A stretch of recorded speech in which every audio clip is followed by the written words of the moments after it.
네, 매주 목요일의 코너 변변한 정치입니다. 두 변호사를 모셨습니다. 전지현, 박상수 두 분과 함께하겠습니다. 어서 오세요. 안녕하십니까. 예, 전당대회가 과열되다 못해 아주 뜨거운데 이러다 정말 당 쪼개지는 거 아니냐 이런 말까지 나올 정도입니다. 어제는 진중권 교수의 글이 또 공개가 됐는데요. 총선 직후에 김건희 여사와 57분간 통화를 했다 뭐 이런 얘기를 공개를 했어요. 그러면서 당시 김건희 여사가 했던 얘기가 본인은 사과를 하고 싶었는데 주변에서 너무 강하게 말렸다 뭐 이런 것 공개를 했거든요. 네, 근데 예. 처음에 이 김건희 여사의 문제가 공개가 됐을 때 그 진중권 교수가 뭐라 그랬냐면은 원희룡을 앞세운 패족들의 발악이라고 얘기를 했거든요. 예. 그 패족은 누구를 얘기하는지 제가 말씀을 안 드려도 다 알 거예요. 근데 저는 일단 57분 통화 내용을 우리가 다 듣지 않고 이분이 지금 누구를 지지한다는 건 우리가 다 알고 있는 사실이잖아요. 예. 그런 입장에서 본인이 편집한 내용을 본인의 시각에서 얘기하는 거는 우리가 100% 신뢰할 수는 없다. 좀 그런 생각이 들고 진중권 교수가 이 문자를 공개한 거는 이제 TV토론 다음 날이었는데 아마도 한동훈 후보를 서포트하기 위해서 그렇게 공개를 했던 것 같아요. 제가 볼 때는 예. 뭐 한동훈 위원장의 텔레그램에 있는 문자를 본 게 아니냐 또 이런 게 있고 한동훈 위원장의 그런 주장을 지지하기 위해서 도와주기 위해서 공개를 한 것 같은데 이 공개된 문자 내용을 보면 통화 내용을 보면 진중권 교수 사과할 의향이 있었는데 주변에서 극구 말렸다고 얘기를 했잖아요. 네.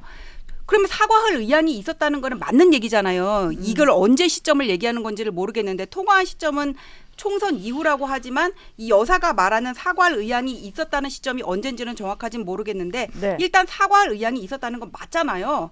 그래서 사과할 의향이 있어가지고 한동훈 위원장한테 문자를 보냈는데 왜 그때 기회를 못 잡았나는 비난이 또다시 나올 수 있는 거라고요. 제가 그 김건희 여사의 주변에서 뭐 수행을 하던 사람들의 얘기를 들어보면은 누군가의 얘기를 들어보면 제가 이름을 밝힐 수는 없지만은 여사는 그때 분명히 사과할 의사가 있었대요. 그런데 영부인이라고 하더라도 준공인이거든요.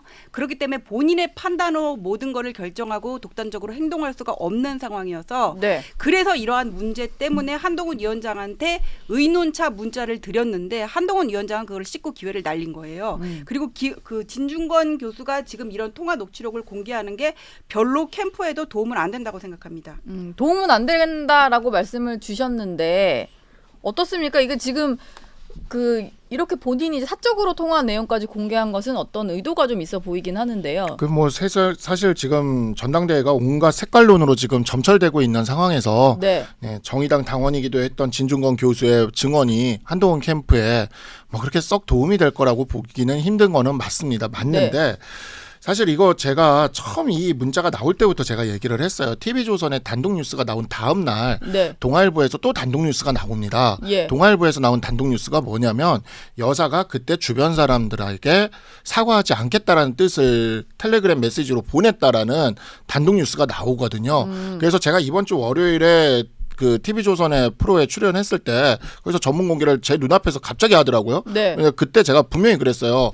TV조선의 기사에 대해서 만약에 이 전문이 이제 완전히 공개된 게 사실이면 네. TV조선의 기사에 소스가 나온 건데 그럼 그 다음날 동아일보 기사 그 주변 사람들한테 얘기한 거 그것도 그러면은 동아일보가 오보를 쓴 게 아니라면 뭔가 소스가 있을 거다라고 얘기하니까 예. 당시에 다른 패널분이 그런 얘기를 하더라고요. 그건 뭐 필요하면 나오겠죠라고 얘기했는데 화요일날 바로 JTBC에서 나와버리더라고요. 그 다음날 바로 그날 당일이죠. 당일. 네. 당일날 한동훈 위원장한테 보내고 바로 주변 사람들한테 사과하지 말아야 될 이유에 대해서 보내고 그죠 엇갈린 메시지를 보낸 거 아닙니까? 뭔가 같은 날. 이중적으로 그러니까 같은 날 보낸 거 아닙니까? 사람을 달리해서 보내고 있다. 그러면 저는 그때 상황을 잘 모릅니다. 솔직히 모르는데 그 정도까지 엇갈리게 보냈으면 그 말이 돌면 한동훈 위원장 입장에서도 엇갈린 메시지를 캐치했을 거라고 생각을 해요. 예. 그럼 메시지가 엇갈려 있는 상황에서는 공식적 채널로밖에 확인을 할 수밖에 없는 거 아니겠습니까? 이게 네. 메시지가 엇갈려 있는 건데. 예. 그래서 제가 지금 드는 생각이 뭐냐면 그 과정에서 결국에는 그 서천화재 사건에서 봉합이 됐고 2월 9일 날 대통령이 KBS와의 기자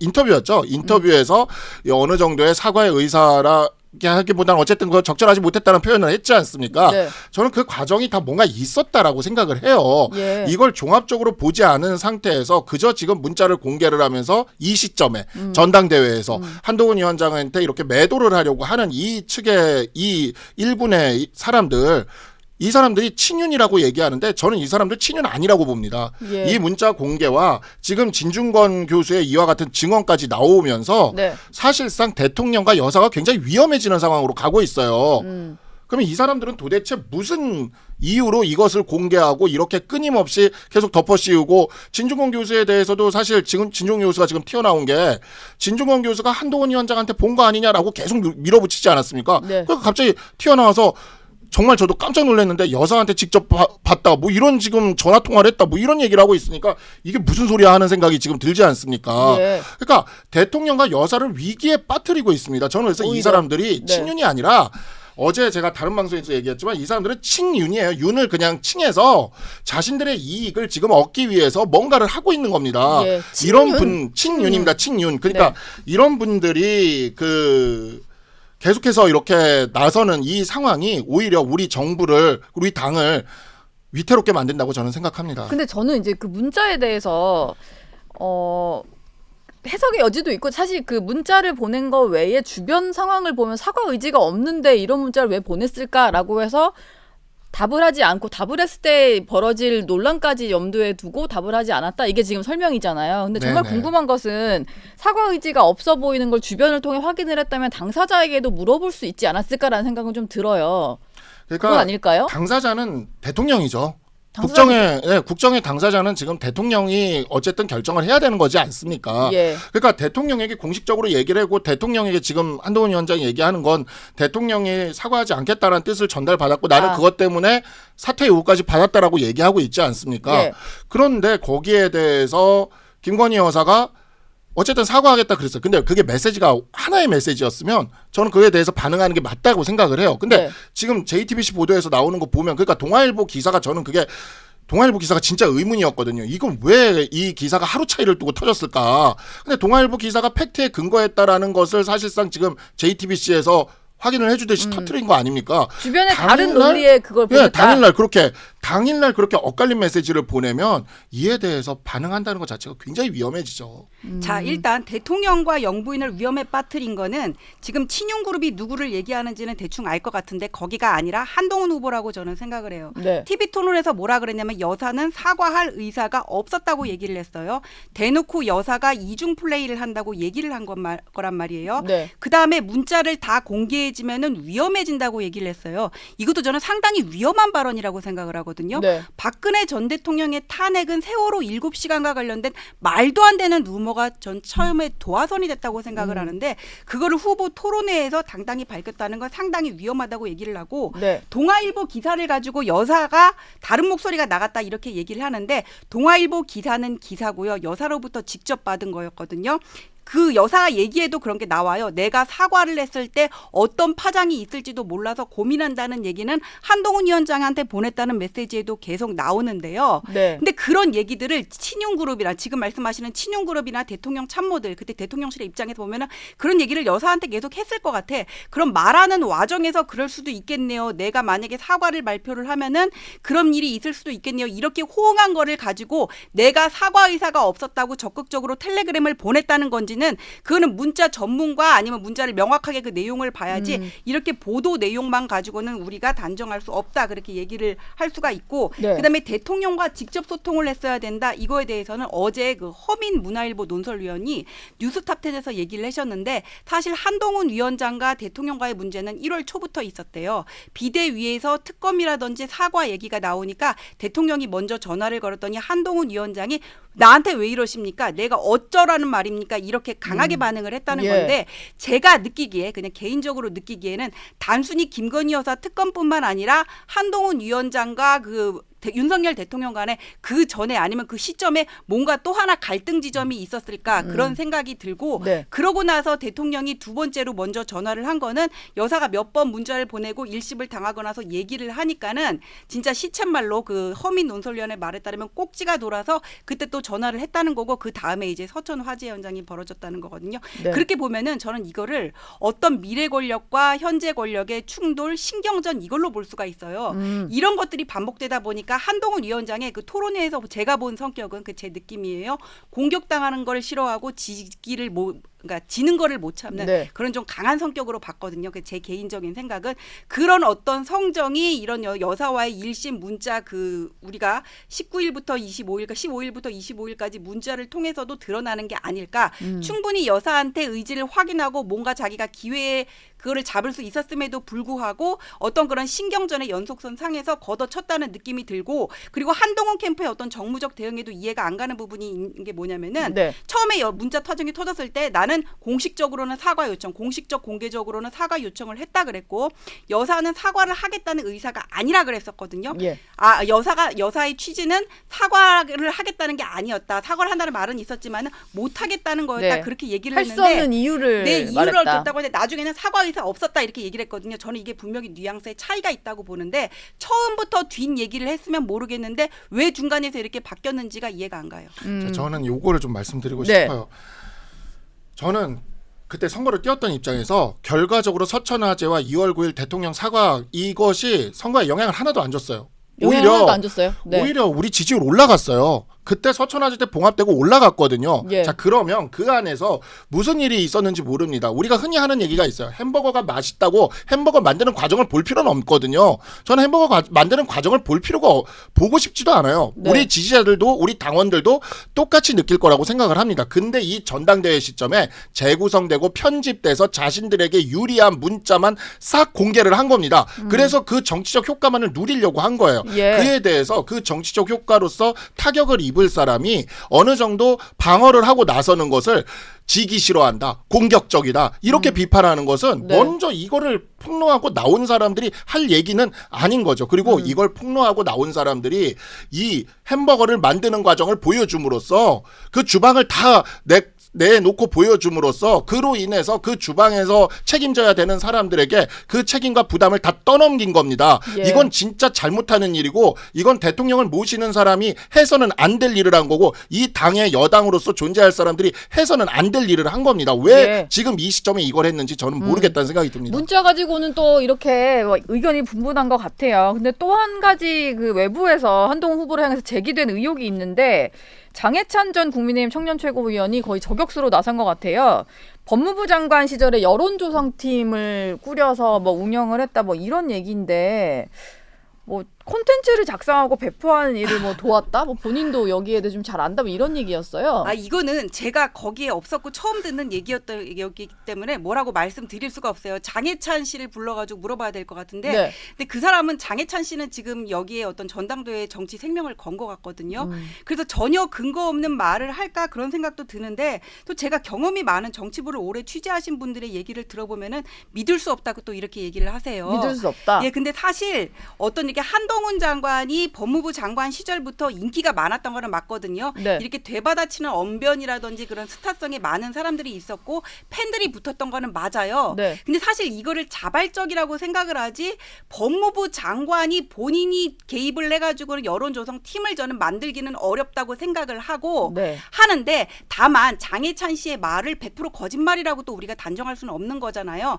만일 이런 게 있었다면은 이번에 어떤 윤석열 정부에 기여를 했던 사람들이 그 다음 차기 정권을 한동훈 장관으로 보고 자생적으로 만들어서 운영했을 수는 있다. 좀 그런 생각은 들고요. 이거는 제가 명확하게 아는 부분이 아니어서 좀 비판을 조심해야 될 것 같습니다. 예. 이건 좀 캠프 내에서는 이런 장해찬 전 최고의 주장에 대해서는 어떤 식으로 좀 받아들이고 있나요? 한동훈 후보는 뭐 이 점에 있어서 저도 물어봤는데 뭐 전혀 사실 무근이다라는 예. 입장이고요. 네. 그다음에 이제 저는 사실 진짜 이 장해찬 씨 같은 경우에 지금 보면은 뭐 억울한 면도 있을 수도 있다고 생각을 해요. 예. 장해찬 전 최고 같은 경우에 근데 전 최고여서 그렇지 지금 우리 당원도 아닙니다. 당원이 아니죠. 본인이 탈당해서 무소속으로 출마하지 않았습니까? 네.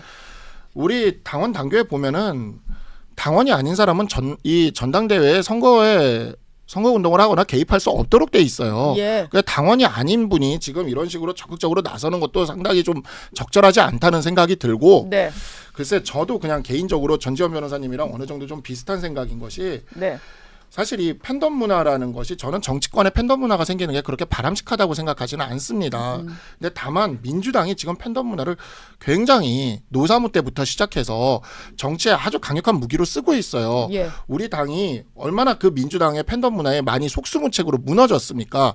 사실 어찌 보면 윤석열 대통령 초기에 잠깐 등장했을 때 그때도 팬덤이 조금 있을 뻔했긴 했는데 대통령 되면서 막상 그 팬덤은 사실 잘 유지가 안 됐고 예. 지금 한동훈 장관에 대해서는 확실히 팬덤이 생겼어요. 그리고 요 팬덤 문화라는 게 지금 보세요. 이재명이 재명인의 마을에서 뭐라고 합니까? 거기 그런 팬덤이나 그 팬카페들에서 이재명 후 전 대표가 그 재판을 받아야 되니까 변호사 비용 만들어줘야 된다고 책 알아서 사자. 막 책을 사자 그래가지고 김혜경 여사의 그 책이 막 그냥 요리책이 막 1등으로 올라가지 않습니까? 예. 자 역주행을 그러면 막 그거를 하고. 이재명과 김혜경이 시킨 것일까? 그렇게 보지 않잖아요. 네. 그냥 팬덤에서 자발적으로 하는 걸로 본다고요. 그러니까 우리도 그런 것들이 생기고 있다면 오히려 그럼 뭐 잘 생기고 있네라고 그냥 그렇게 하면 되는 거지. 그거를 그냥 위에서 저렇게 생기는 건 분명 누군가 시켰을 거고 조작을 했을 거야 이렇게 생각을 하고 본인이 그냥 시켜서 하는 걸 거야 그러니까 이런 식으로. 이렇게 밟아버리면 네. 그럼 우리 당은 팬덤도 못 가지는 당이 돼요. 팬덤도 두려워서 못 가지는 당이 됩니다. 예. 그럼 민주당이랑 어떻게 싸우려는 건지 모르겠어요. 그러니까 당원도 아닌 장해찬 씨가 그나마 지금 우리 당에서 싹이 트고 있는 민주당과의 이 정말 치열한 거의 전쟁과 같은 이 다툼에서 싹이 트고 있는 우리의 어찌 보면 유력한 어찌 보면 올바른지 모르겠으나 어쨌든 네. 그 무기를 이런 식으로 그냥 밟아버리려고 이걸 이렇게 호도하고 이름을 붙이는 거는 예. 적절하지 않다라고 생각합니다. 적절하지 않다. 지금 뭐 여러 가지 공격이 한동훈 후보를 다 향하고 있는데 이 와중에 좀 발표된 여론조사 결과에서는 그럼에도 불구하고 한동훈 후보의 어떤 좀 어대한 기류가 유지가 되고 있는 것 같아요. 여론조사 결과를 좀 보여드리면 전체 조사로 봤을 때는 한 45% 정도여서 저 기준으로 본다면은 과반 득표는 안 되니까 결선 갈 것 같은데 국민의힘 지지층으로 또 좁혀서 보면 61%까지 오르거든요. 네. 지금 이거 전혀 영향이 없다고 봐야 되는 거 아닐까요? 역시 한동훈 후보의 인기가 가장 높다. 이거는 인정합니다. 근데 이거를 예. 분석해놓은 뭐 문화일보 기사를 보면은 맨 마지막에 이런 문구를 달았더라고요. 다만 국민의힘 지지층의 여론과 당원 지지층은 다를 수 있습니다. 이렇게 얘기를 해놨던데 네. 그래서 제가 과거에 21년에 나경원 의원과 이준석 의원의 그 전당대회 때 여론조사를 찾아봤어요. 네. 그때 열흘 전에 이제 MBN에서 조사를 했던 거를 보면은 일반 지지층에서 이준석 46, 나경원 16, 그 다음에 국민의힘 지지층에서 이준석 57, 나경원 22거든요. 이렇게 인기가 높았던 만큼 그때 7대 3이었는데 당원대 일반이 이준석 대표가 당당하게 당선이 됐습니다. 그런데 그때 그 실제 뚜껑을 열어봤더니 당원 조사에서는 나경원 후보가 3% 이겼거든요. 40대 37로. 예. 그러니까 이 당원들 같은 경우에는 국민의힘 지지층이 어떤 정권 교체라든지 큰 대한민국의 면에서 살펴본다면 당원들은 일단 우리 집을 지키고 싸우지 않고 조용히 가는 게 안전하게 가는 게 우선이고 당을 위해서 수십 년 동안 일했던 사람에 대한 신뢰관계 정 같은 것도 또 무시할 수 없는 거거든요. 네. 그렇기 때문에 아직은 전당대회가 나왔기 때문에 물론 지금 한동훈 후보가 가장 인기가 높고 앞으로 나가고 있다는 건 인정하지만은 실제 당원들의 민심이 어떤지는 좀 더 지켜봐야 되겠다는 생각이 듭니다. 네. 한동훈 캠프 쪽에서는 좀 어떻게 보십니까? 저는 사실 지난주 이거 문자가 터지기 전에 오히려 그때 그러니까 이제 처음 그 출마 선언하고 약간 그 한동훈 후보의 지지세가 약간 꺾이는 듯한 그 분위기가 있었어요. 원래는 한동훈 후보가 그 당원 우리 지지층 입장에서 50% 후반 한 58% 뭐 이런 정도 이렇게 나오고 있다가 네. 막상 출마 선언하고 나니까 그때 약간 거품이 꺼지는 느낌이 있었거든요. 신비주의가 좀 사라지면서 그러면서 네. 쭉 내려오는 그래서 그때 보면 갤럽이 53%인가 이렇게 나온 게 하나 있어요. 네. 그래서 이게 숫자가 이렇게 거품이 내려가면서 4로 만약에 바뀌면 이거는 결선 투표 무조건 가겠구나라고 속으로 생각을 했어요. 네. 그랬는데 지금 이번 주 문자 터지고 나서 오히려 지금 60%로 올라가고 있거든요. 61%부터 그 68%까지 나오는 것도 지금 나오고 있단 말이에요. 그거는 네. 물론 당선 가능성 조사긴 한데 68%는. 예. 그래서 이게 지금 60%대로 올라가면 오히려 반등하는 모습을 보이는데 이게 문자 논란 이후에 오히려 지금 동정표가 붙고 있다라는 생각이 들고 1위 주자인데 1위 주자인데 동정표가. 동정표가 붙는 거예요. 네. 그래서 1위 주자인데 동정표가 붙으면 이거는 진짜 답이 없거든요. 이렇게 되면. 네. 그래서 지금 이 흐름대로 가게 되면 그리고 지금 보면은 오히려 원희룡 캠프나 이런 쪽에서는 오히려 저는 나경원 캠프에서 캠페인을 잘한다고 생각을 해요. 지금. 네. 그러니까 차라리 저렇게 하면은 오히려 이렇게 흡수할 수가 있는데 원희룡 캠프가 오늘 TV 토론에서 어떻게 나올지 모르겠으나 지금 또 뭐 총선 백서부터 시작해서 공천 뭐 그다음에 또 무슨 그 여론 무슨 조성? 여론 조성팀 여론 뭐 조성팀. 예, 뭐 이런 걸로 해가지고 계속 네거티브로 끌고 가잖아요. 네. 그러면 동정표가 더 붙어서 1차에서 끝날 것 같습니다. 오늘 아침에 원희룡 후보가 또 글을 올려가지고 밀실공천, 그다음에 여론 댓글 조성팀, 그다음에 김경률 전 비대위원회 어떤 금감원장 추천 이거 하나라도 사실이면 사퇴하겠냐 이렇게 물어놨던데. 네. 예. 그러니까 그래서 네. 토론회에서 아마 직접 물을 것 같은. 오늘 할 것 생각인데. 같아요. 오늘 할 것 예. 같은데 원희룡 후보는 지금 완전히 그 하나로 지금 갈 것 같고 그래서 제 생각에는 지금 요 앞에도 나오셨지만 나경원 후보가 2등 할 것 같아요. 저 느낌이. 예. 왜냐하면 지금 원과 한이 싸움으로써 원에 대한 이미지는 깎이고 한에게는 또 이상하게 동정표가 붙고 그리고 나경원 후보가 하나에 오히려 당원들이 얘기할 수 있는 어쩐 대안처럼 지금 보이는 네. 상황으로 가고 있거든요. 예. 그래서 오히려 2등은 나경원 후보가 할 것 같은데 만약에 결선에 간다고 했을 때는 원희룡 후보가 2등을 하는 게 한동훈 후보한테 낫거든요. 나경원 후보가 2등하는 것보다. 네. 그래서 나경원 후보가 2등한다라는 게 그렇게 한동훈 후보 쪽 입장에서는 좋지 않은 상황일 수 있겠지만 네. 1차에서 끝나는 거면 뭐 혹시 상관없어요. 나경원 후보가 더 쉽다고 보시는 건 아닌가요? 아니요.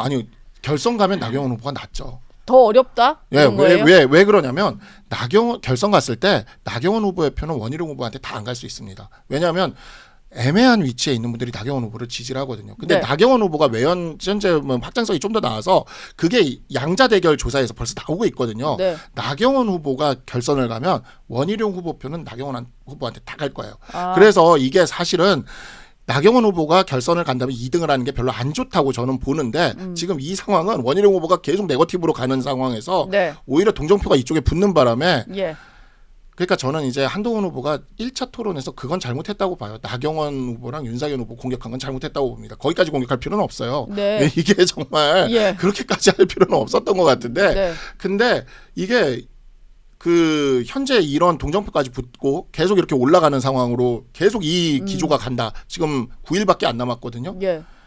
이러면 그냥 1차에서 끝날 것 같습니다. 1차에서 끝날 것 저는 같다. 1차에 끝날 것 같다는 말에는 동의를 할 수 없고요. 그리고 예. 선거는 원래 네거티브예요. 근데 거기 허위 사실이 마타도화가 되면 안 되겠지만은 특히 추격하는 입장에서 표차를 줄일 수 있는 가장 효과적인 방법은 네거티브고요. 그게 진실에 기반해서 뭔가 유권자의 판단에 도움을 줄 수 있다면은 그게 비난 사항은 안 돼요. 근데 사실 원래는 2, 3위가 네거티브를 하고 1위 후보는 정책이라든지 비전을 얘기를 해야 되는데 한동훈 후보가 지금 윤석열 대통령과의 차별화를 시도한다는 건 알겠는데 지금 임기 말기가 아니라 중반기잖아요. 그 차별화를 어떻게 시도를 해서 이 당정 관계를 끌고 가겠다는 얘기를 하기 위해서는 정책 비전이 나와야 되는데 그 부분에서는 일단 저는 부족하다. 뭐 좀 그런 생각이 듭니다. 예, 네거티브를 좀 대응하는데 급급한 거 아닌가라는 생각도 좀 들고요. 워낙 네거티브가 밑도 끝도 없이 나오고 있으니까요. 근데 사실 이런 게 있어요. 우리가 예. 지난 2000년대 이후의 선거들을 가만히 살펴봤을 때 이 정도 표 격차가 났는데 이 정도 지지율 격차가 났는데 네거티브로 뒤집어진 선거가 딱 하나 있었어요.